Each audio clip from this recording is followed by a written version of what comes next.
Let's talk about something that's becoming increasingly important for enterprise companies worldwide: cyber risk management. Traditionally, cyber risk has been managed manually in silos, separate from the business's core operations. The future is about getting real-time risk insights benchmarked against your industry peers through automation. And CyberSaint's CyberStrong platform is leading the charge. CyberStrong is not just another point solution. It's a revolutionary platform. It's a quantified top-down risk approach where your unique cyber risks inform C-suite decision-making to identify your top 5 cyber risks and the controls to mitigate them.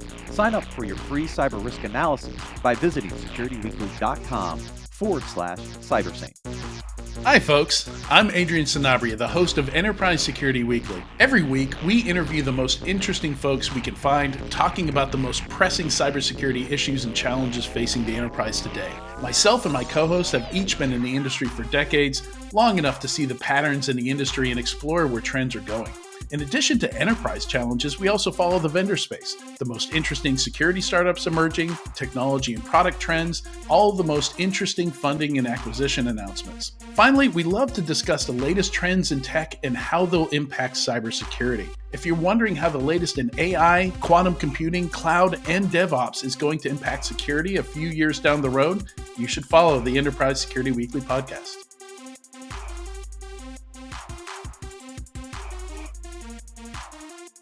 Welcome back to Business Security Weekly. I'm your host, Matt Alderman, joined by Jason Albuquerque. You're invited to InfoSec World 2024 at Disney's Coronado Springs Resort in Lake Buena Vista, Florida, from September 23rd to the 25th.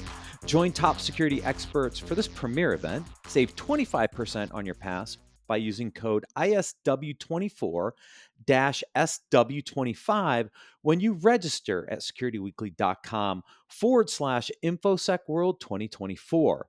Don't miss out on this exclusive opportunity.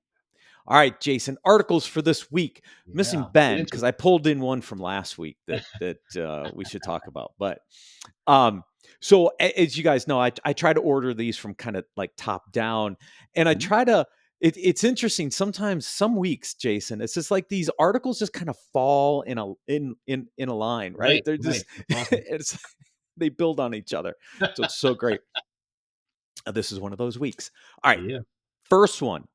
The board's understanding of cybersecurity. So this is based off of, I believe, some research from Deloitte on not only the board's role in cybersecurity, but what do they actually understand of cybersecurity? And I scrolled down. There's some really interesting questions in the middle that boards should ask, and I kind of focused here on this article because I'm like, the first one.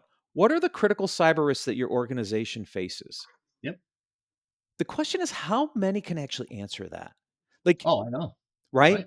So in my day job, right, we build cyber risk management software. And I know that there are historically about 18 risk scenarios, but they vary based off of which industry you're in, how big you are, how many employees, et cetera, right? And I'm not sure most people could answer that first question easily. No, I 100% agree. I think a lot of these, the 5 questions that are there, I think you could drill down into very deeply. Yes. And I think just those 5 questions alone, you could write an entire article on, in all honesty. And there are some gaps that I found, right? I mean, the conversation around third-party vendor risk. Your board should know about that. Who are we integrated with? Who are we working with? What risks do they bring to our organization? And it highlights the fact that not only do we need cybersecurity expertise on the board, but we also need to have folks who can answer these hard questions in front of the board. Correct. With some level of authority and command to do so, right? That's what this article for me highlights. It highlights the fact that there is a disconnect. There's a disconnect at the board, and there's a disconnect with the folks who are sitting in front of the board being able to articulate and be able to answer these hard questions that should be asked. So should be asked. Right. Should be asked. Not being asked currently, but that's the gap. It's on both sides. It's on both sides. And for me, I mean, we just had a conversation about insurance. Board members should know what that fallback, what that failsafe is from an insurance perspective. They should know about budgeting and resources. They should know, again, about third party risk, our ability to recover, right? Overall compliance, how our training is happening with our people, because the human factor, we're going to see later when we talk about the Verizon report, human factor is still a thing, right? Who would have Right. thought? Yeah. And then everything from risk management and governance and strategy, those are the things. There's 9 or 10 domains that the board should be asking questions deeper into during these meetings. So for me, Yeah. this highlights we need expertise on the board, so that way we can get these really hard questions asked. Then we need somebody who's actually capable of answering them in front of the board. Yep. So this is the conversation I have with our prospects, right? Yeah. Yep. First, know what I'm susceptible to because of Hmm. my industry size, et cetera. Yep. Those are my inherent risks, Hmm. right? Where am I in mitigating those risks? That's residual risk. Hmm. And then what do I propose you do about it? And it ties into this That's core right. set of questions, which is why I went there, because it's like, what are the critical risks? Hmm. How prepared are we? And what are the investments that need to be made? Right. If you can't understand what your core inherent risks are, what your Mhm. current environment looks like to mitigate that risk, Right. how do you know where to spend money Don't. next? Like it's so foundational. And I think you made the point, right? Are the boards actually asking these questions? Because if they're not, they should. Is the CISO or whoever's in charge of security prepared to answer these questions? Right. That's where these gaps still exist, I think. 100%. That's where the disconnect is all day long. Yep. At the board level to ask, and within the executive team to answer Mm. correctly Yep. and definitively, right? Yep. Agreed. I pulled this article. U.S. Supreme Court ruling will likely cause Yeah. cyber regulation chaos. Ben brought this up last Yep. week, Yep. right? The whole Chevron ruling that came out That's from the right. Supreme Court.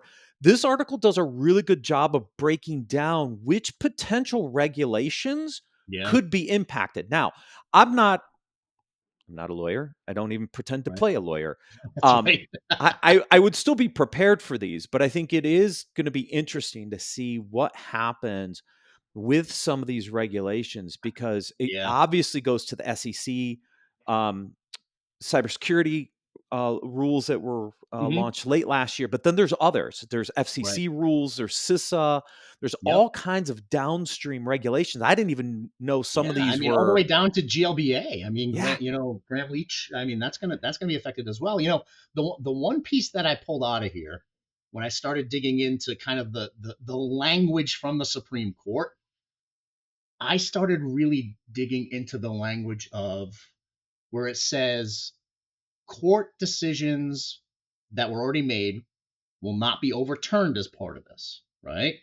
But challengers are free to relitigate these cases. That scared the snot out of me. yeah, yeah, open up a It can of really did. worms. It literally opened a door to say any ruling that's already happened can be relitigated, and guaranteed those doors are going to open again. That's what I'm scared to see. Yeah, the other one just that could also be in jeopardy is the whole one around non-competes. Now that's not Yep. listed here Yep. because that's not a cybersecurity one. Yep. That's a broader one in general. But remember, I think the FTC came out and said Mhm. non-competes are no longer valid or they can't be enforced. It could also upend that one. And in our Yeah. profession, there are some of us that have non-competes in place. Right. And so that's just another one that I think Yeah. this court ruling could also kind of disrupt a little Yeah, bit. no, 100%. And then it's the law of unintended consequences, right? Because now what happens? You push it down to, individual court systems. Well, now we're going to start seeing inconsistent interpretations of Yeah. the laws and the regulations. So what does that do now? That'll start siloing decisions based on the state that it's being litigated in. Now we're going to start seeing the sprawl, kind of like what we're seeing with state privacy law, where they're Yep. all different. Everything, doesn't align. There's no standardization federally. It's blowing that out of the water now. So we're going to start seeing all these different state interpretations of things, which is horrible. Yes. Well, look, I think this is a wake up call to Congress that they need to get their Yeah. acts together and enact laws because basically what the Supreme Court says, unless there's a law on the books, Yep. It can't be That's right. enforced by an agency, for That's right. example, right? That's right. So this puts Congress in a bind because Congress now probably has to go put some laws in place in order to solve some of these things, which Mhm. they've been reluctant to do. 100%. And I mean, what's the timeline on that? It could be years, if Oh not my a gosh. decade before Yeah, something well, like that happens, right? nothing's going to happen this year because we're in No, election definitely cycle. not. Definitely not. Not in the middle of this chaos. Nope.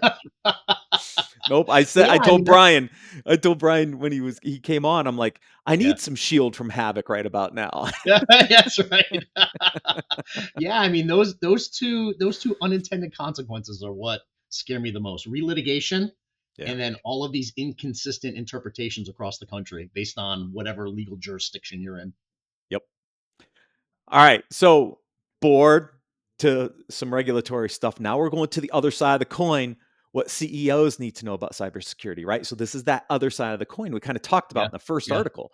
Jason is, it's you see the titles for these articles. So this one and the next one both are like these. You think there's going to be more meat on the bone, and then you get Yep. into the article and you're like, that's it. Yeah, really Like, high level. Right. could you give me a little more? Sure. Um, Yep. this is one, right? Where they don't get into a lot of the aspects of what CEOs really need to know, right? They just kind of it's higher level, but look, CEOs at the end of the day, you're responsible for enterprise risk, which cyber happens to be a Exactly. component of. And what I think this article's trying to do, Jason, is say, look, you don't have to understand all the nuances and all the deep understanding of cybersecurity, but you have to understand that cyber's a risk and you Hmm. should be accounting for it or addressing it somehow is part of enterprise risk. Right. That's kind of what I got out of this article, which CEOs should be on the hook for. Now, whether these SEC requirements and regulations and stuff that got handed down go after the CISO or the CEO or a combination of the both, still yet to be seen. But I think CEOs have to be prepared to potentially be a target of litigation Yeah. if they're not addressing cyber Well, risks. 100%. I mean, to your point, this is the calling card to CEOs, basically saying, listen, you need to be involved in your cybersecurity plan at a high level. No cybersecurity risk, no the compliance risk of the aisle. I mean, it's no different than the relationship with the CFO, right? They need to understand financial risk, right? They need to be Yep. able to understand those items. Cybersecurity needs to be integrated into their overall risk management program, and the CEO needs to be in tune with what's happening with those high level risks and things that could adversely affect the business. They have to, and we're starting to see it from a litigation side of the aisle where CEOs are getting called to the mat now. So Yep. this was the calling card. I mean, they used the example of United Health Group CEO, and then acquiring a company, and that risk came along with it, obviously, right? But Yep. the question is, should you have known the risk that was coming in when you acquired this company? Did you do the level of diligence to assess risk before you acquired? Yeah. And it's those are the questions on the table, and the CEO should have that level of visibility. Yeah. At least you need to account for it somewhere, or Yep, at least that's consider right. it. Anyways. This next one, same thing, a CISO's guide to avoiding jail after a breach. I'm Mhm. like, all right, there's a guide. And then there's like, Right, I know. it's like it's two paragraphs. Right, right, exactly. Not quite sure I it's mean, a in guide, all but honesty, what I found the most interesting is when they were talking about how the different administrations handled things. When they talked about the dichotomy between the Obama administration, which really took the stance of we want public-private partnerships, we want to start working with all of the organizations out there to be able to start learning from each other, sharing information, collaborating, and then all of a sudden the shift with the Biden administration on how it started to become a little bit more, I'll call it adversarial, right? right, Not as connected, not the partnership side of the aisle, and really again a little bit more adversarial of an administration where we're going to come down on you if you're not doing your job yep, versus we're going to partner with you to help you do your job or make you more secure. So right, that was the most interesting part about this for me was wow, how much an administration can make a difference in the posture out there within the environment that makes it either a scenario of I need to watch my back as a CISO, or the other side with the Obama administration, the government has my back as a Right. CISO, Yeah. right? That's what I pulled out of this. Friend or foe, friend or foe, That's right. That's right. right? And we seem to be more in that faux type administration versus I can go to the government for help. Right now, you can't. Yeah. No, right. And I think even though this I wouldn't consider this a guide, I think there are a couple interesting Mhm. tips in here for CISOs, right? First of all, establish a risk council in Yep. which you'd have roles and responsibilities clearly defined. Yes. And I think some of the SEC regulations and kind of reinforce some of this, right? Yep. Managing risk takes two things: communicating the risk to the right individuals, okay, Yep. back to a That's risk right. conversation, and working with them to get that right, which means people in risk management, you can accept the risk, avoid the risk, mitigate the risk, or transfer the risk, right? Right. Like, it's like your four decisions. But what this article tries to talk about is you at least have to surface these risks to the appropriate individuals so that a decision about these risks can be made and And documented. and here's the thing. A business decision is made with the key stakeholders. As Yes. cliche as it may sound these days, it is still 100% true. Cybersecurity within your organization needs to be a shared responsibility. That means decisions are not made in silos. Right. That means it's not just the CISO upon high saying, we shall do this. It is a business conversation with key business stakeholders, maybe even the board, to make a risk decision collaboratively. So that way you're not pinning it on one person, Right. It's a right? shared responsibility. It's a Yes. shared responsibility. I get it. It sounds cliche, but in order for that risk council to be effective and the CISO to not be a scapegoat, this is what you need, Mhm. right? Yeah. Exactly right. Yeah, and I think look, I think the SEC regs put us on a path to get there. I hope they don't get ripped out. Back to article number 2, because I Exactly. think because this is what should be happening. These Right. risks should be communicated. They should be made. Decisions about them should be made. Prioritization around them should Hmm. be made that are they're driving business decisions from the executive team and the board. And Absolutely. so that's why I think the SEC regs are actually a good thing because it's kind of Yeah. forcing us to do this. I just hope they don't get reversed. As long as the knees don't get cut out from them by the Supreme Court. Right. Yeah. Right. True, So, true. yeah. Yeah. Which leads to our next article: as CISOs grapple with the C-suite, Yep. it's also impacting their overall job satisfaction, Right. right? And with that comes risk, right? Because Mhm. we always talk about on the show that as leaders we need to be taking care of ourselves, right? And if we're not satisfied and we're stressed and we're anxious about our work and we don't have the support that we need, not only is that going to affect the overall health of the CISO, it's going to affect the overall health of the security program, right? Yeah. You're going to see effectiveness go down. You're going to see, the culture of the organization go down because if the leader's not in it, the staff's not going to be in it, which in turn we know what's going to happen, right? Vulnerabilities, risk, all of that's going to increase because the program's not going to be strong. And I think I touched upon it in one of the other articles when I said that dichotomy between the board and a CISO, it's the CISO side, right? Lack of a defined leadership role and the ability to influence and the ability to change things and have a voice. That's what's I think is the root of a lot of the dissatisfaction is that they come in, they get a title, but they get no authority, Hmm. Mhm. right? And when you have no authority, you can't make the necessary changes. And now all of a sudden you're feeling the pressure of the risk now. I know what's wrong. I know what needs to be fixed. I know the adverse effect that could happen to me personally if we don't fix these things, right? Not just professionally, but also personally, right? The combination of both. Yep. Here comes the stress because now you have no authority to change the things that you know need to be changed. High pressure, right? Yep. So I think that's a lot of the root of this job satisfaction issue for CISOs. Yeah, in some stats as quickly, 28% of those without board engagement are satisfied versus 57% with at least infrequent or ad hoc board contact. I mean, Hmm. it's double, right? Yeah, It's right, it's double. right. And you talked about some of the downstream impacts, right? The effectiveness of your program, the Yep, ability to retain talent. I mean, yep.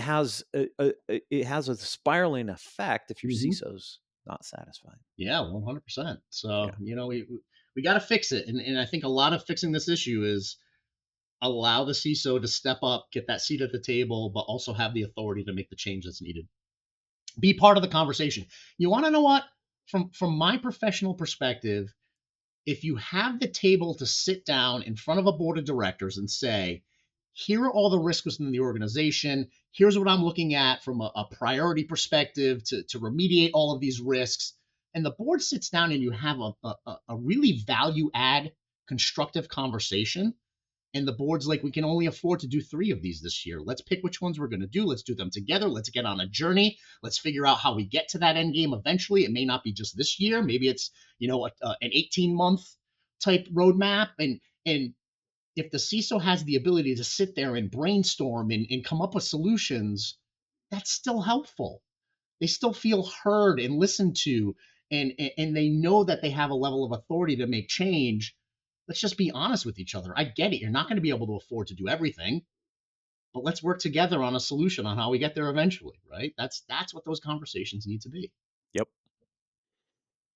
And if you have those conversations, either before you took the job, during the Yeah, job, it's right. going to put you in a much better position to be happy in your job. Because Exactly. otherwise, if you don't, and I think we've talked about this with Ben, right, in the past, like the Hmm. questions to ask, like Yeah, how much leeway are you going to get? What kind right. of budgets are you going to get? I mean, if you're having these conversations and the budget's not there, at least you can put a game plan together on based on the Right. budget you do have. Where can you make improvements? Hmm. That's creating a collaborative, open communication dialogue, which was also kind of talked about in the CISO's guide to avoiding jail time, is that, you know, having these conversations and Right. collaboration with the board and the C-suite is going to be important on taking some of that stress level off of you. That's You right. still have some. I don't know that. Of I don't know how course. you'd not eliminate all stress No, I level. mean the job unto itself is stressful enough.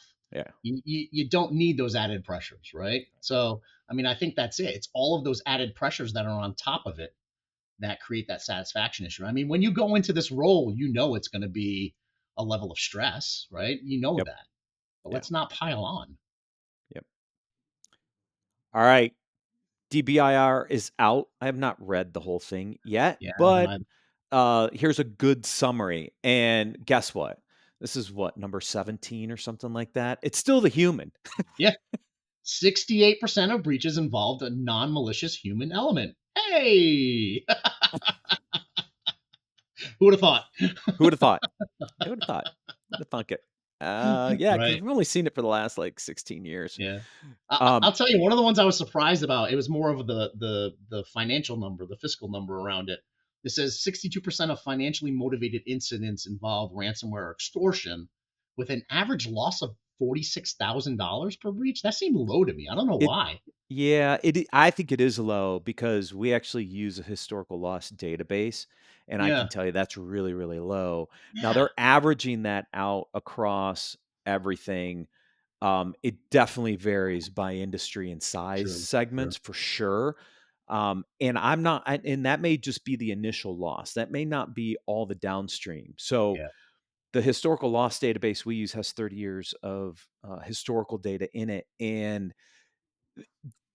these events, there's a point in time, but then there's all the downstream because there's a Right. lot of lawsuits and other things that get settled out. So my Mhm. guess is this is probably initial upfront cost, maybe not the full cost of the breach. Yeah. And again, I mean, we're looking at the highlights of the report. So maybe Right. once I dig deeper into the actual report, it'll tease out all that information. But at a glance, it just seemed low. That's all. Yeah.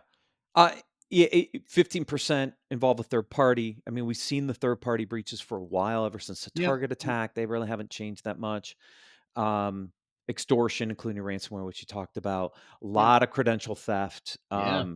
Yeah, I Almost a mean, third. Almost a third in I the past know, 10 years. Well, that and it's used for some of the initial access steps, right? Which That's is right. very interesting. Brute force attacks and other things that kind of Mhm. drive this. There was an article out there. Public company went through a brute force attack. It wasn't necessarily a breach, but people Yep. were using compromised credentials to actually breach accounts using a brute force Right. attack. They didn't classify it as a breach because they didn't the data they authenticated correctly, right? With Right. valid credentials, but data was being exploited out. So it's interesting Yeah. what people even classify as a breach Right. sometimes these days. Right. No, it's true. I mean, you hear breach used in so many different ways, right? You can, an unsuccessful attack. I've heard folks use the word breach, Right. right? And I caution people because I always say words matter, especially when it comes to legal, Yeah. right? Uh-huh. So the word breach for me is strong. Where if we had a dictionary attack but nothing was successful, let's call it a security incident or something like that, right? Right. Right. Not necessarily a breach because legally that means bad things. Right. Right. I'm pretty sure AT&T might have had a breach, but again, Yep. Right. my Exactly. data is somewhere on the dark web, and it Yep. has been for a while. Right. Luckily, I have unique passwords everywhere because I use a That's right. password manager. That's right. So, You know it, man. right. So I'm not that worried about it, but yeah, others tend to reuse credentials. That could be a problem. I know. All right, last article to round out this news segment. Creating stability is just as important as managing change. I love this article. So thank you for sharing it. I absolutely love this article because think about this. We live in a life right now that is in constant flux, constant change, hyper connected. Our news, our technology, the vulnerabilities, exploits, attacks. Think about how we're just bombarded with change everywhere in our lives, everywhere. Now add work and business Mhm. to that recipe. That change, that constant flux, that reinvention of your business every 6 months, that's going to bring stress on employees, right? And I get it. I mean, I come from the technology world, right? I come from the cybersecurity world. I get the level of change. But at some point, you have to think about where do we create stable while we iterate and innovate, right? Over Mhm. time and work our staff into it. So it's not like a blast every time. It's not like this change up in our face all of a sudden that's going to disrupt everything we're doing. It's really a science on how to do that, but we have to have stability within our workforce in order for folks to trust us, Mhm. right? To just build that trust that we're not chaotic leaders who are all over the place who can't pinpoint something that we want to do. It just creates a level of feeling of safety and security and just consistency within the business. So how do you balance innovation with stability, I guess, is the question, and that's a science. Yeah. It, and I went, as I was reading this, stability management recognized the importance of teams. So think about this for a second, Jason, Mhm. right? Yes, businesses shift and morph and strategy Yep. changes, etc. But if you can minimize team change dynamics, it creates a Right. level of stability across the Hmm. organization, even though other things are changing. And I stepped back and I was thinking through, when I came into CyberSync, for example, right? We left the team structure pretty much intact. We didn't Yep. change those. The prioritization and the priorities and the features we Hmm. were building are constantly in flux. It's product, right? Yep. But the team structures have stayed in place, and that creates a level of stability that I think Right. gives allowed us to get through some of those strategic level changes Yep. Yep. before and after my arrival. And so I think there are some really good tips in here for people Mm. to think about. Look, we're in a very changing, dynamic industry, but Yeah. if you can keep team structures pretty stable, it adds a level of Yeah. stability in the organization, even though other things are rapidly changing and evolving. Right. Right. But like I said as well, I mean, it's all about how much change you roll into the room like a grenade, right? Yeah. Because I mean, if you walked into those existing teams and say, "We're completely uprooting this entire product, we're blowing it out of the water, we're rebuilding it all," right? I mean, that's going to be disruption that you don't, you know what I mean? That's pressure that they don't need. Right. Where if you said, you want to know what, we're going to build a roadmap where we're going to iterate change. We're going to do it over this course of a journey, over a timeline. Here are the changes that, you know, we're looking at, get feedback, and really treat it where you're nurturing the relationship, and it seems like that stable type of progress. You're going to be golden, right? It's all about delivering the message, because you can be disruptive and you can change your product and you can innovate your product, but it's about creating that stable culture so they know they're going to be able to last through it. Because again, we're in this constantly changing, hyper connected, crazy world already, right? And the one place that people need to feel stable is their job. Yes. Right? So we want to make sure we're supporting that. Yeah, absolutely. Great articles this week, Jason. Thank you for joining me. Thank you, everyone, for watching and listening. We'll see you next week.